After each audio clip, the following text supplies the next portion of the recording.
What's up, everybody? Welcome to Tayt's Nature Show. Tayt's Nature Show. Tayt's Nature Show. Tayt's Nature Show. Let's go. Thanks for joining me today.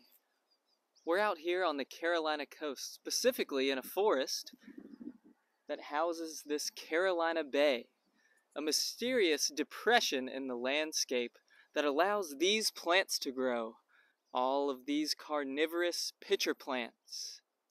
You can see this bay doesn't really support trees that well because it stays pretty wet and its soil is not nutrient rich. That's why these guys here can thrive, because they get a lot of their nutrients from bugs who crawl down inside of them and get digested by the enzymes that they produce.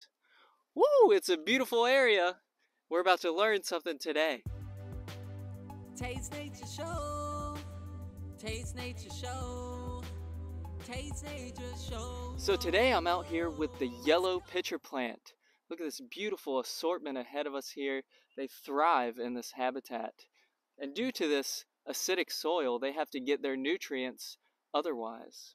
So, on top here, on this leaf, on top of this bell, they will secrete a sweet-smelling liquid. It tastes pretty sweet too. And that attracts a bunch of bugs, flies, grasshoppers, ants, anything that would want to lick all over that nectar there. And so once they're finished grazing this leaf, they go to the underside where there's more of that sweet-smelling liquid. I actually see an ant trapped on one right here. And then they try to fly away. And then they fall down inside of one of these bells where there's downward facing hairs that allow them to get stuck and don't allow them to escape. And then they become nutrients for the pitcher plant. These things are truly amazing. Woo! These carnivorous plants both photosynthesize and get nutrients from bugs, but other animals are attracted to this ecosystem as well, like frogs and toads. Looks like we've got an intruder. The squirrel tree frog is taken home inside of this yellow pitcher plant to try to get a free meal. Some free bugs, free buffet. Check out this guy. This is a little grass frog, the smallest species of frog in North America. And even this toad came to the party. I decided to name him Toby. He's posted up, ready to eat some bugs.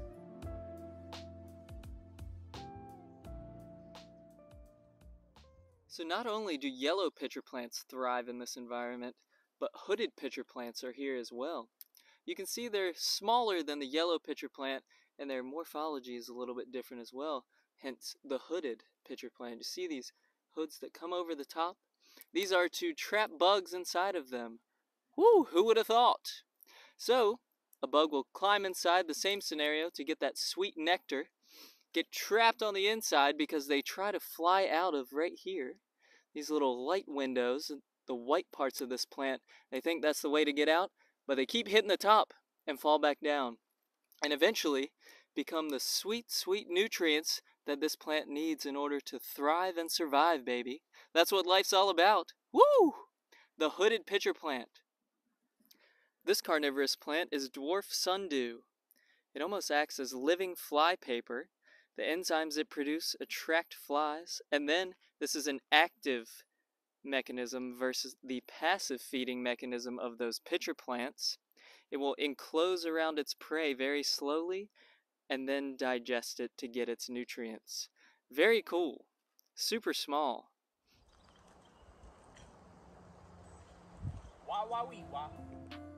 Habitats like this Carolina Bay are extremely fragile.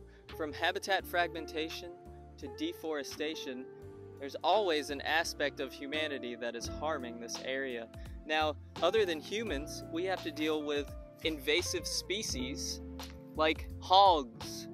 What we're looking at here is hog damage from them trying to uproot and eat bugs.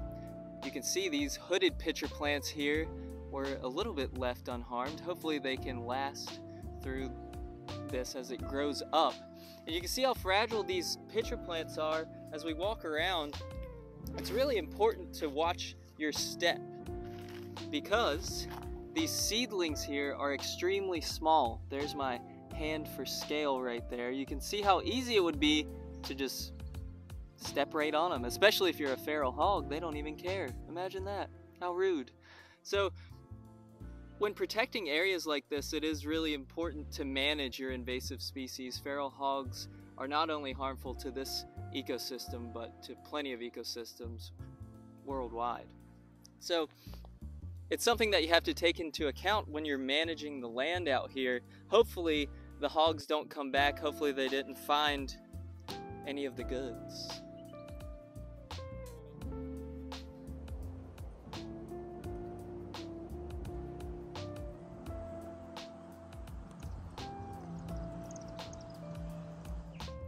What's up, everybody? Thanks for joining me on this episode of Tayt's Nature Show. Hope you learned a little bit about this beautiful habitat behind us and these incredible pitcher plants and how they feed. Our carnivorous plants are extremely rare to find in the wild, so we thank those, and it's very important to continue conserving lands that allow people like me to come out here and enjoy this. And we must not only enjoy, but respect. Humans cannot control the nature. We can only hope to embrace and enjoy it. So thanks a lot. Join me next time, baby. We'll be out here. It's a crazy world we live in. And I'll see you later. Tayt's Nature Show. Tayt's Nature Show. I think an oak toad just went in my pants. Tayt's Nature Show. Tayt's Nature Show.